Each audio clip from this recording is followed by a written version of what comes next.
doorasho qof iyo cod buu dadweynuhu doonayaa doorasho qof iyo cod buu dadweynuhu doonayaa waxaan nahay dowlad xora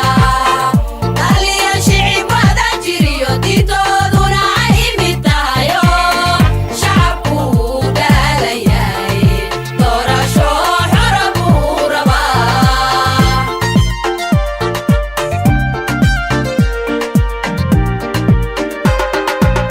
doorkuu ku lahaa dalkiyo codkiisuu doonayaayo